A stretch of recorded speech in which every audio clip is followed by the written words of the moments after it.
रामकृष्ण हरी. वेदांत ज्ञानामृत या चॅनलच्या कट्ट्यावर तुमचं मनापासून स्वागत.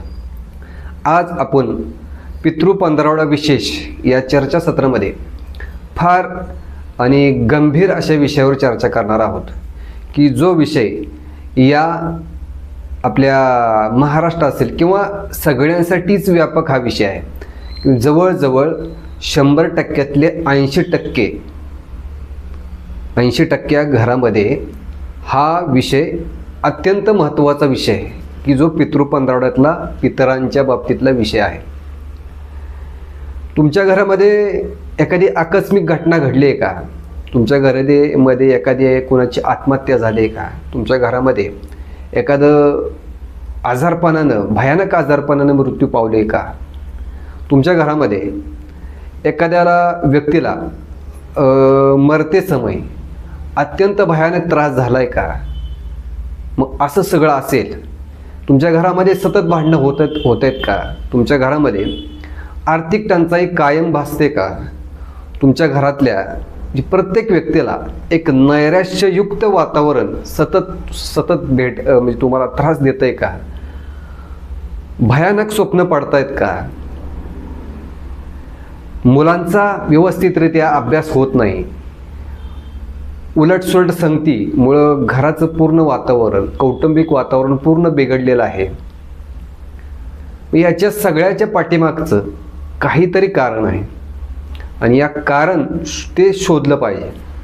आणि ते तुम्हाला जर शोधायचं असेल तर तो हा आता सध्या चाललेला पितृ 15. तुमच्या घरात ह्या सगळ्या पाठीमागच्या आकस्मिक घटना जर घडल्या असतील, कुणी आत्महत्या केली असेल, कुणी जाळून घेतलं असेल, कुणाचा अपघाती मृत्यू झाला असेल, या सगळ्या गोष्टी जर झाल्या असतील आणि घरातलं वातावरण पूर्णरित्या बिघडलेलं असेल, सतत भांडण तंटे, सतत घरामध्ये छोट्या छोट्या गोष्टीवर, म्हणजे जसं की एकादशी ते अमावस्या, एकादशी ते पौर्णिमा या 2 दिवसामध्ये भयानक त्रास होणे, शारीरिक व्याधी, म्हणजे कितीही दवाखाना जर केला तर त्याचं निदान न निघणे, या सगळ्या गोष्टी पितृदोषाशी संबंधित आहेत. आणि हा जो प्रॉब्लेम आहे तो जवळजवळ 100%तल्या 80% घरामध्ये आहे. याच्या पाठीमागचं माहिती आपल्याला नसते आणि त्यामुळं हे सगळे प्रॉब्लेम सतत चालू असतात आणि त्याच्याकडं आपल्याला त्या गोष्टीचं माहिती नसल्यामुळे त्या गोष्टीकडे आपण कुठल्याही पद्धतीनं आपण त्याकडे पाहत नाही. मग आत्ता जो पितृ 15 आहे तो पितृ 15 त्याच्या पाठीमागचा इतिहास, त्याच्या पाठीमागचं महत्त्व हे तुम्ही जर जाणून घेतलं तर हे सगळे प्रॉब्लेम तुमचे चुटकीसरशी निघून जातील. सांगायचा मुद्दा की जे पितर आहेत, जे या 15 दिवसामध्ये आपल्या घराच्या आसपास येऊन सूक्ष्मरित्या येऊन राहत असतात, तर ते येण्याच्या पाठीमागचं त्यांचं कारण असते की त्यांना जी काही योनी भेटलेली असते आणि त्या योनीमधून त्यांना त्यांचा उद्धार करायचा असतो, त्यांना त्यांची मुक्ती मिळवायची असते. पुढच्या मार्गक्रमणासाठी त्यांना मुक्ती मिळवायची असते आणि त्यांना काही अंशी पुण्य कमी पडत असतं आणि ते पुण्य आता ते घेणार कडून. जसं की तुमच्या बँकेच्या खात्यामध्ये जर तुमच्या नावाने पैसे असतील तर ते बँक खातं तुम्हाला देईल. त्याच पद्धतीनं ते तुमच्याकडून मागणार, म्हणजे तुम्हाला म्हणजे कशा पद्धतीनं ते तुमच्याकडून मागणार. मग ते आपल्या पूर्वजांकडून, म्हणजे आपली जी नातेवाईक आहेत, आपली जी वंश आहे त्याच्याकडून ते अपेक्षा करतात. कारण की मनुष्य देहामध्येच तुम्ही पुण्यकर्म करू शकता. दुसऱ्या योन्यामध्ये पुण्यकर्म म्हणजे कमाईला कुठल्याही प्रकारचा चान्स नाही आहे. त्या पाप आणि पुण्याचा विषयच नव्हतो. या मनुष्य देहामध्ये देवसुद्धा इच्छितात किंवा या इथं येऊन पुण्यकर्म करावं, असा हा मनुष्य देह आहे. आणि या मनुष्य देहामध्ये पुण्यकर्म करण्यासाठी ईश्वरानं भरपूर साधनं दिलेले आहेत.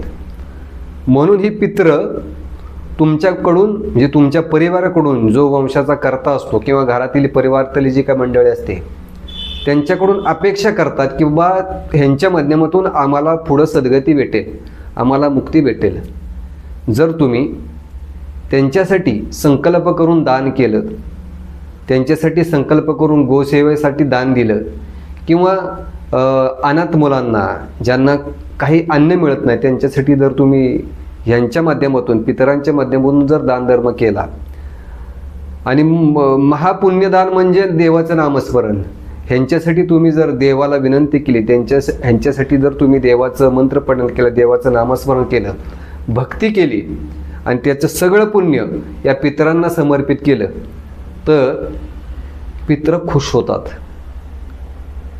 पितरांना जो महाप्रसाद आपण देतो खिरीचा, ह्याच्यानं सुद्धा पितर खुश होतात. कारण की वर्षभरातले 15 दिवस त्यांच्या भोजनासाठी हे 15 दिवस असतात. आणि आलेल्या अतिथीला तुम्ही जर जेवण नाही दिलं तर तो रुष्ट होऊन ज्या पद्धतीने जातो त्या पद्धतीने पितरसुद्धा रुष्ट होऊन जातात. एकंदरीत या सगळ्या सांगण्याचा मतितार्थ एवढाच आहे की ह्या पितृ पंधरवड्यामध्ये तुम्ही आपल्या आलेल्या पूर्वजांना यथायोग्य त्यांचा सत्कार करा, त्यांचा आदर करा, त्यांचा सन्मान करा आणि त्यांना त्यांच्या पारलौकिक सुखासाठी दान पुण्य करून ते सगळं पुण्य त्यांना अर्पण करा, की जेणेकरून ते तुम्हाला जाता जाता आशीर्वाद देऊन जातील.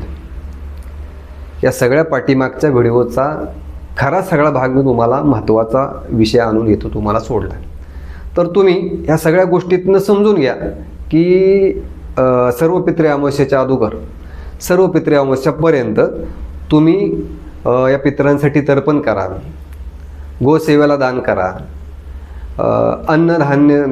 अन्नदान करा, कुणाला पैसे दान करा, काही भांडी दान करा, ज्याला ज्याला काही स्वेटर दान करा, ज्याला काही आवश्यकता देता येईल तुमच्या पद्धतीनं ते द्या. अक्षीच काय नाही जमलं तर सूर्याला अर्घ्य द्या, काही मंत्रपठण करा आणि तर्पण करा सूर्याला. आणि सूर्याकडून या पितरांसाठी सद्गतीसाठी काही प्रयत्न होतील असं प्रार्थना करून विनंती करा. गुरुदेव दत्तांकडून पितरांना मुक्ती देण्यासाठी तुम्ही प्रार्थना करा. बरेचसे उपाय आहेत. जर ते तुम्ही केले तर तुमच्या पितर संतुष्ट होतील आणि त्यांचा आशीर्वाद तुम्हाला लाभेल आणि तुमच्या घराचा यशाचा किंवा सुख समृद्धीचा खरा मार्ग प्रशस्त होईल.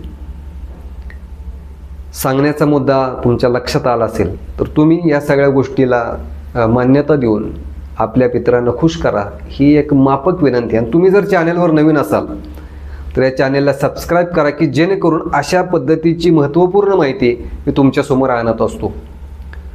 रामकृष्ण हरी.